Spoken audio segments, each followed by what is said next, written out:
Jeff, want to start us off?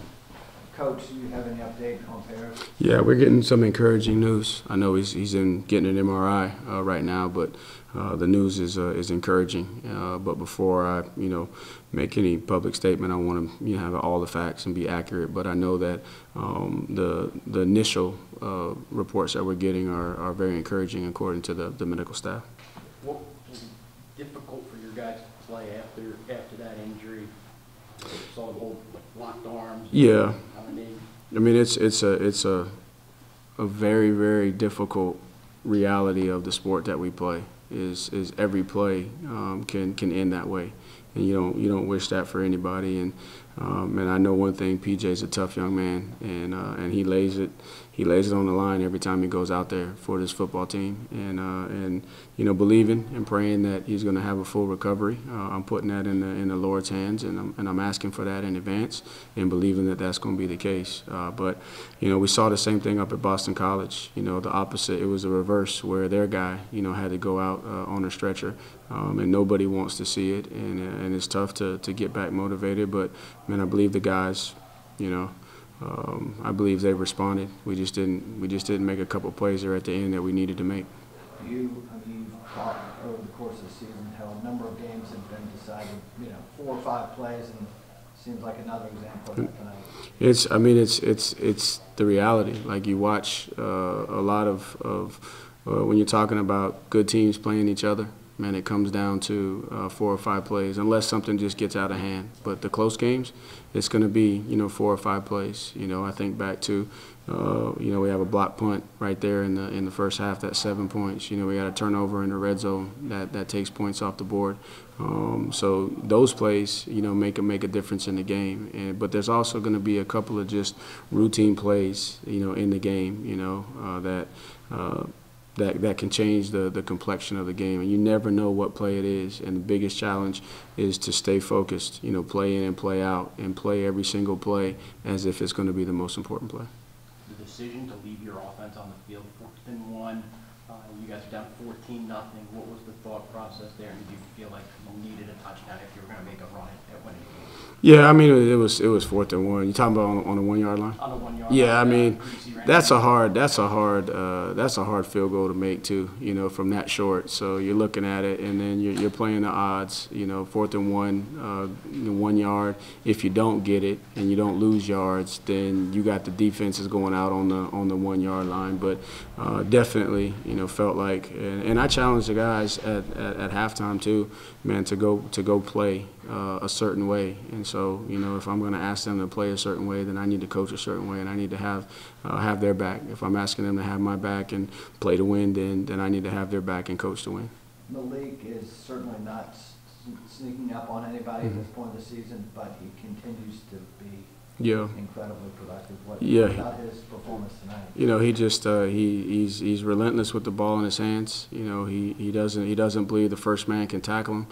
He's a savvy guy. He's a veteran guy. He's played a lot of football, so he knows how to run his routes. He understands coverages. He can find the voided areas. So just, man, proud of him and the contribution that he's made to this football team this season.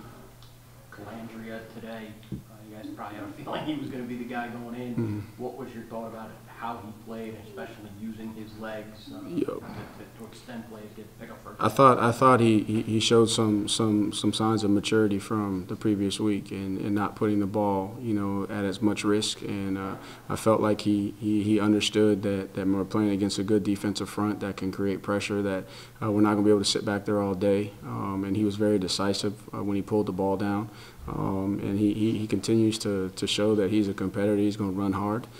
So overall, I thought he battled his tail off, but I thought he did a great job of just managing the game. And the interception was a bang play there. But other than that, I thought he did a good job of managing the game and then making some big plays when we needed him, which shows you the competitive toughness that he has. Yeah, other than that pick in the second half, he did seem to settle in better. You guys over doubled your yardage in the second half. What kind of changed there after halftime? Biggest thing was I just challenged the guys. Like, man, we don't even look close to who I know you are and what you're capable of. And there's no fear. There's nothing to be afraid of. Just go play. All right, go play. I don't need anybody trying to be a superhero. Just go have fun and play. I mean, this is what you pray for. This is the opportunities that you dream about. Man, just go play and have fun, and hold each other accountable, and make sure that all 11 guys are giving everything that they have to this football team. And the guys responded there in the second half. Tonight obviously was unique circumstances, but we've seen you guys gain momentum before. What's kind of the disconnect there? Do you think guys are getting in their head when it comes to leading then? No, I think you got into a situation where we got bad eyes. You know, we talk about bad eyes in football. You know, if you get your eyes in the wrong spot, then it results in you being in the wrong spot. And they found us when we had bad eyes, and we were in the wrong spot, and they took advantage of it. And then, you know, it's a game of inches. When you don't fit tight on certain run schemes, you know, you may be outnumbered, and so I think it's just more of those are the plays in the course of the game where you gotta stay focused, you gotta stay disciplined, and I gotta do a better job of coaching and preparing them to push through that threshold so that they can make those plays as opposed to coming up short. Do you have any update on Cohen? Yeah, it looked like it was a dislocated elbow on the field, so I don't have a timetable on that, but that was the initial read there. Do you have any timetable on Musket? On Musket, I mean, day to day, we'll see where he is. Like you said, I talked to him today. He said he felt better. You know, obviously still when he's up walking around, we put him in the boot just to help keep pressure off of it. But he said he felt good moving around today. So we'll see. It'll be day to day.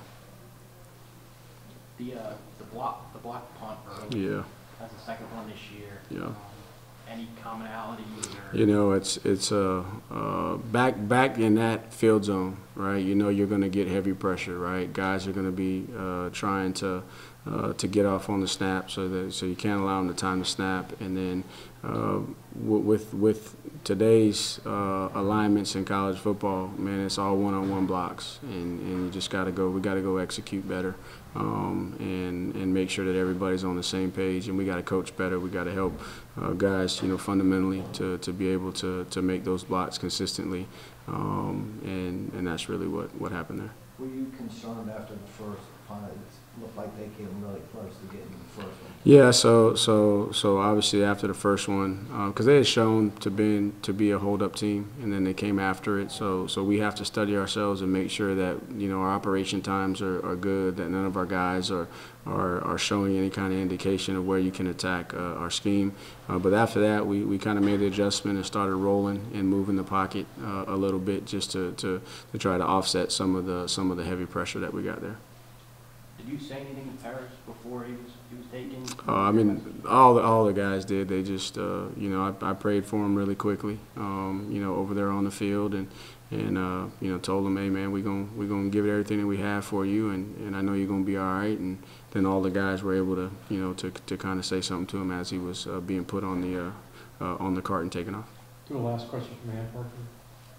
Was there ever any thought of not going forward and playing after the injury? Say that again. Was there any ever thought of not playing after Paris got hurt? What do you mean not playing? Like not playing the rest of the game? No, like not that I'm aware of. Like it's like I said, it's a tough.